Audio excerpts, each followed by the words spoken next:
I play the game with no timeouts. You ride my wave, you're getting wiped out. Big mistakes get wiped out. I spot you like a lighthouse. Watch your moves like a night owl. On a full moon, wolves gon' howl. Can't bounce back, no rebounds. I show up like me how.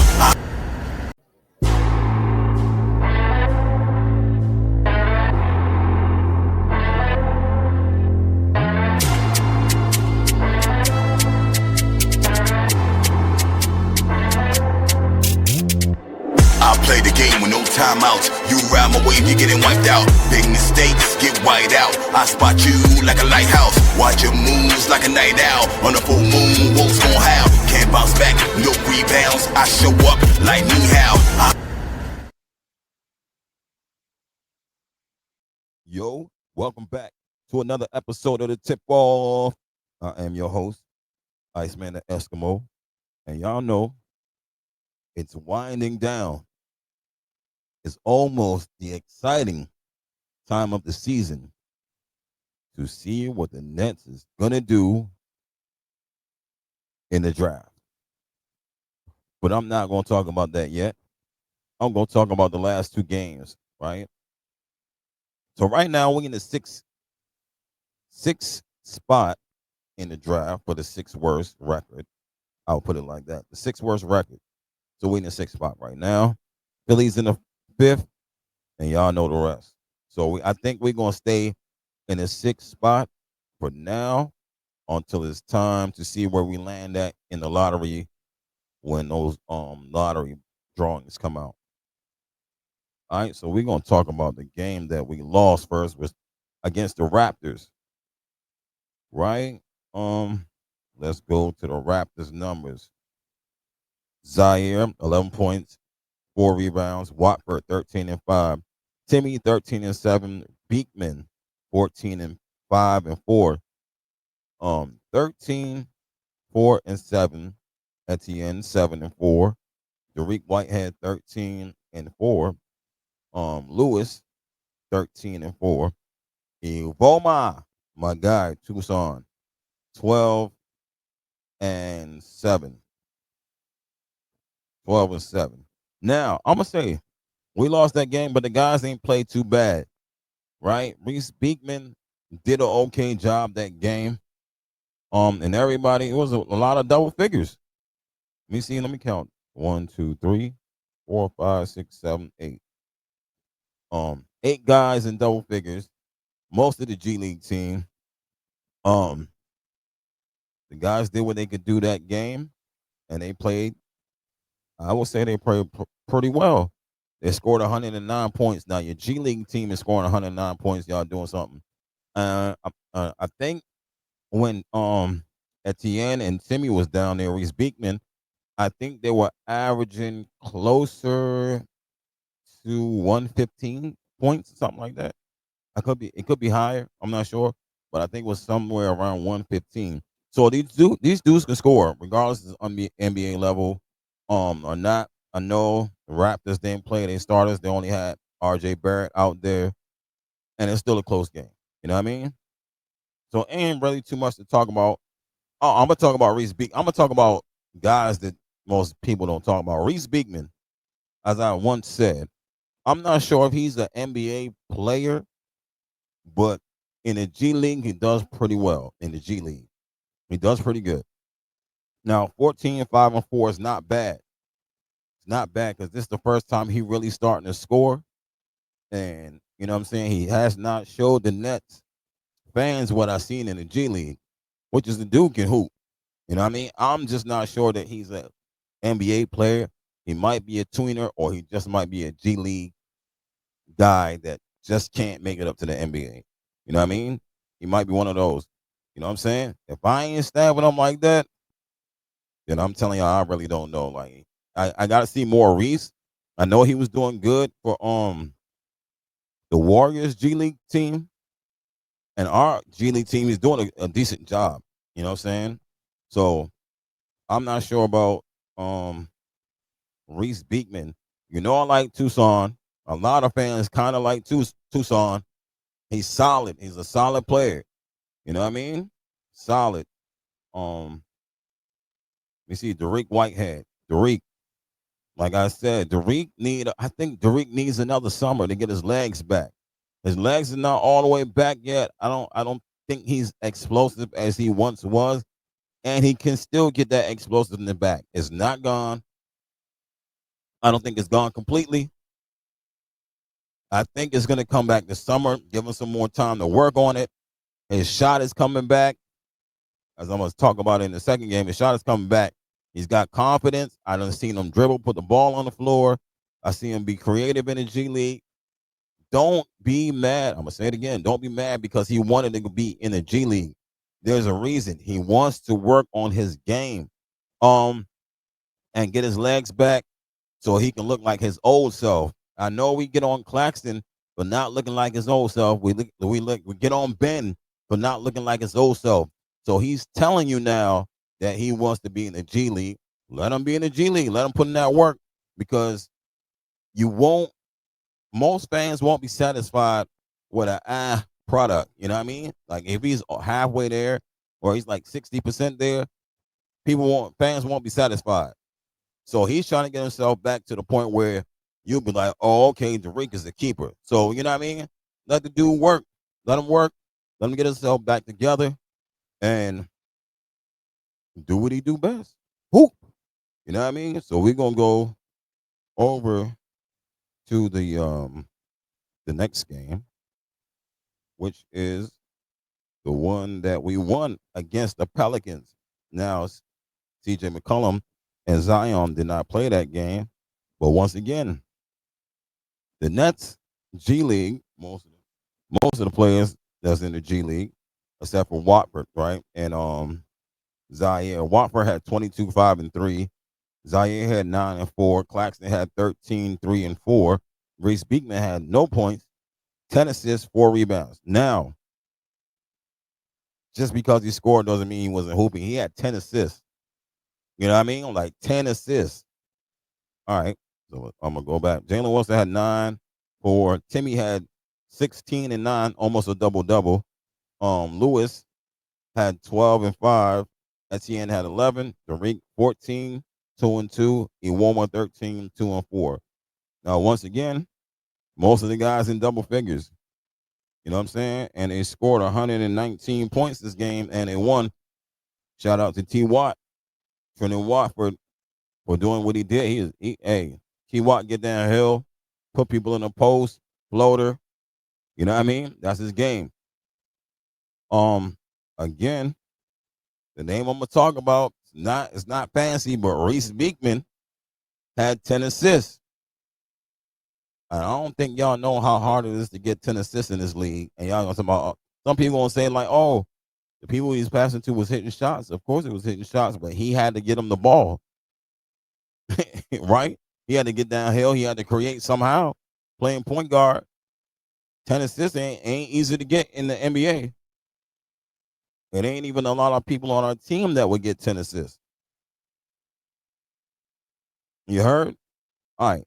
So, like I said, I'm not sure if Reese is an NBA player. I think he's a decent player. He hasn't shown enough. I've seen him in the G League put in work on the NBA floor. I haven't seen him put in, you know what I mean? He hasn't showed the fans, again, like I said, enough so you could be like, oh, he might be a keeper on the team, right? Another thing I'm going to talk about is Nick Claxton. Towards the end of the season, you see Nick Claxton starting to show a little bit of offense. That people said that, oh, Nick didn't have no offense. He hasn't grown and yah. Nick has shot the 3 ball. I ain't saying he shot it well. I'm not saying he shot it well, but I'm saying Nick shot the 3 ball. Taking it coast to coast, showing a little bit of post move. He hit a shimmy high. He hit the shimmy fade. I'm like, okay. So now I'm just wondering, right? If I'm wondering if Claxton, I'm not saying he can transition to the 4. I'm just saying maybe at times he could do a little bit from the 4 position, playing power forward, maybe a little bit, spell him some minutes if he's still on the team and see if he can or if he works on it this summer. You know what I'm saying? If Like I said, maybe give him a shot at it. I'm not saying he could be because I don't think he is. I think he's been playing too much of a center position, but he's shown that he could do a little bit of something. And I'm not sure that he's consistent at doing that little bit of something. But if the Nets are looking for a center, a solid 7 foot 250 center, and they keeping Nick, why not try to put him at spell him some minutes at power forward? You know what I mean? Idea is an idea. It's an idea. I'm not saying you got to do that. I'm just saying it's an idea. Now, is there anybody else I want to chime in on? Nah, nobody else I want to chime in on. Oh, Maxwell Lewis.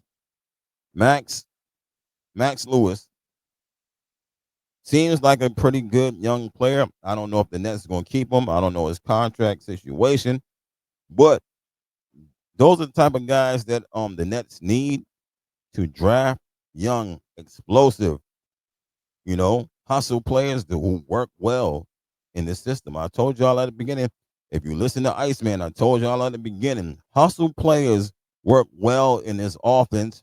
Check them out. And they do. Now, I wanted to pull up something about the draft about players that may stay in school. And there's a few players that may not stay in the draft. Some people might withdraw their name from the draft, go back to college for the 5th year or the 4th year, and stuff like that. So we really don't know who's going to be in the draft quite yet. I want to pull up the date. I forget what the date was. There's a certain date that they gotta make a decision by. And shout out to Nets Press Dylan. He said that on Big Fan Breezy podcast. Shout out to Breezy and Leaf and all the fellas on the panel that be on the panel with me. Shout out to them. But he said there's a certain date that the college players have to make a decision by, and I cannot remember the date. I don't want to tell y'all the wrong date. Right? I don't want to tell y'all the wrong date. So I don't remember, but there's a lot of players that's in the portal. I did a report on that. A lot of players that's in the portal right now, switching teams, switching colleges, trying to find the right place to go at, the right coach, the right team that they're gonna get playing time. You know what I'm saying? Switch it up from what they was doing, or minutes wise, or just the collection of the team. So that may help some other players draft stock. It may not help them at all. You know what I'm saying? So look out for that. But I'm gonna talk about the lottery. I talked about it the other day on Breezy's podcast. I'm talking about it again today about the lottery. If we do not draft top 4, it is not a loss. It's not a loss. And I keep saying the fans have voted they wanted Jeremiah Fears as their point guard. If we do not land Ace, Dylan, or Cooper, or BJ, I don't use say BJ, top 4. If we land at 5, if we don't draft one of those, they said they want Jeremiah over Trey Johnson, Maluach, Queen. Anybody on that list after that, they want Fair. So my thing is, right, this is my thing. There was that poll on Twitter was crazy. Like 2,500 fans voted for Fears. Now, the question I'm asking, are the Nets interested in Jeremiah Fears? I know the fans are interested in Jeremiah Fears, but are the Nets interested in Jeremiah Fears? Are they scouting Jeremiah Fears? And anybody know this information, holler at me and let me know, because I have not seen it. But the fans say they want Fears no matter what. If we land 5, 6, they want, and Fears is on the, put it like this, if Fears is on the board, the fans want Fears. Right? I don't. If Pierce is gone, I don't think they mind Trey Johnson or Maluach, but or Queen. But if Pierce is sitting on that draft board, not drafted yet, and we're up to pick, the fans say they want Pierce. Now you can leave a comment and let me know who you want in the draft.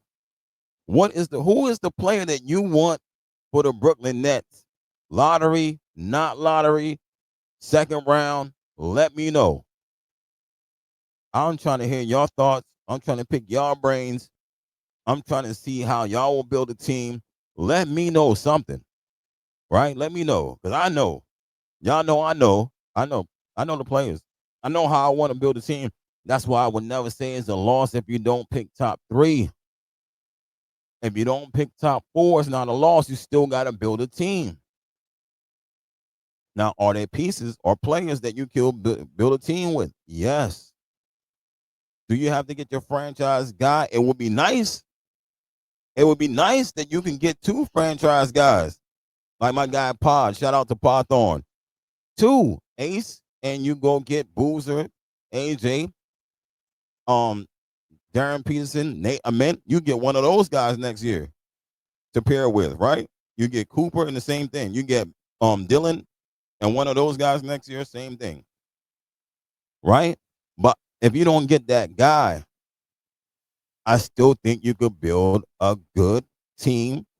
Get one. You got a chance to get a one guy, and maybe you have to go. You know what I'm saying? Wait for a superstar, all star to pair them up with. Maybe. You know what I'm saying? I can't say how it's gonna go. I'm just saying that's an option. But I know and I believe, this is what I believe. I believe Jeremiah Fairs will be either borderline all star in this league. He's young, he's quick, he's explosive, he got handles, he can shoot, which in college it wasn't that great, but I think he can improve on the shot, getting his feet set and you know, knowing when to shoot. He gets down, he's unstoppable getting to the paint, right? That's already a problem. If you can't stop him in college getting to the paint, NBA, I know it's a little bit harder. Defense is different, but he is quick. And he got handles, and he's strong enough to get by you and keep you on his hip. So don't sleep on Fairs. And he is I heard in college he's a legit 6'4". He's not 6'2", not 6'3", he's not 6'1". He is 6'4", on the money 6'4". That's what they said. Now we gotta wait to the combine to see if he's really 6'4", but that's what they say. He's legit 6'4", right? And he's still young. He still hasn't grown into his man body or anything like that yet. So I believe with the skills that he has, from going from the 0 to lottery, he has star capability at being a point guard, right? That's what I'm gonna say. I could be wrong, but I think he has the potential. If we do not land top 4, he has the potential to be that. I believe. Me, Iceman, the Eskimo, saying this right now. I believe he has the potential to be a star, right? So I don't think it's a loss if we don't draft top 4, right? Because I still want to build a team. And like I said, I'm going to say this, I'm going to keep saying this, and I hope that the Nets organization is paying attention to the Iceman Eskimo podcast, the tip off. If you draft any center that is 6'10", Queen or sober, you need to get Reynard or Kalkbrenner. One of those 2 must be drafted.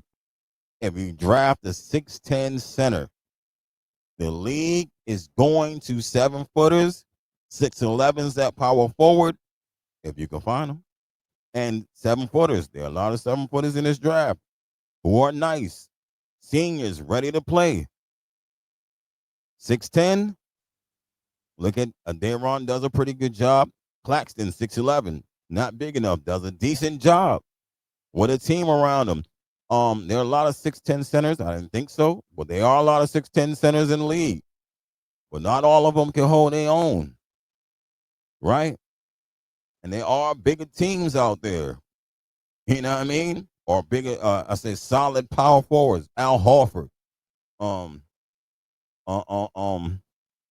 Uh. Man. Aaron Gordon. You know what I'm saying? 6'9", solid, stocky power forwards. You know what I mean? Skilled guys at that. I'm talking about skilled guys. Those guys are skilled, right? So either way, you want to draft. He was 7 foot, Danny Wolf. But you depth or you can draft Sorber or Queen, but you would have to draft a 7 footer along with them. I think that would be the best thing, the safest play. You know what I mean? If you draft 4 players, I would love the Nets to draft all 5 players. They probably won't, but I would love it. It gives you a chance to get an extra guy and put him in the G League. Like I keep saying, you can put a Miles Bird in the G League. You can put a Isaiah Evans in the G League. Those are the type of players that you want, and you can pick up Proctor, Tyree, or I think his name Tyrese Proctor, from Duke Senior, or I know he's an older player. Pick him up in the second round. Why not? 6'6". They say he's like a Scottie Pippen Jr. type player. He's nice. Scottie Pippen Jr. is nice. Don't waste these picks. Don't trade unless you're trying to get 2 lottery picks. Somebody that's at the end of the lottery. Somebody that might go into the lottery like Noah Senge. I'm not trying to tell the Nets how to draft, but I'm trying to say there are players that you can sit on and you can wait on the players that you can reach for. Just because they're in the second round don't mean that you can't reach for them. Just because they're not in the first round don't mean that you can't take them in the first round to build your team the way you want. Carter Bryant. You know what I'm saying? I'm just dropping little spices here and there. You know what I mean? Dropping little seasonings here and there. You know what I mean? There's other players. I know the Nets know how to draft and find players. I'm just stating the obvious. Draft all 5. Put somebody in the G League to work and grow. That's a freshman, if necessary. Stash. Y'all done did that before. Stash a player. Stash a player. You heard? But like I said, if y'all know somebody else that y'all want on the Nets, like the Ivisic brothers, I know fans have been talking about the Ivisic brothers lately. And both of them playing at the same school. I think one of them maybe entering the draft, maybe to see, test the waters. But both the Ivisic brothers going to be playing at the same school. I don't remember. I think both of them trying to play at Illinois, if I'm correct. Right? So I'm just saying, is any player or a player that you want me to look at and talk about next time, holler at me. Y'all know my motto. Y'all don't have to like. Y'all don't have to subscribe because I don't know anything. You heard? And I'm out.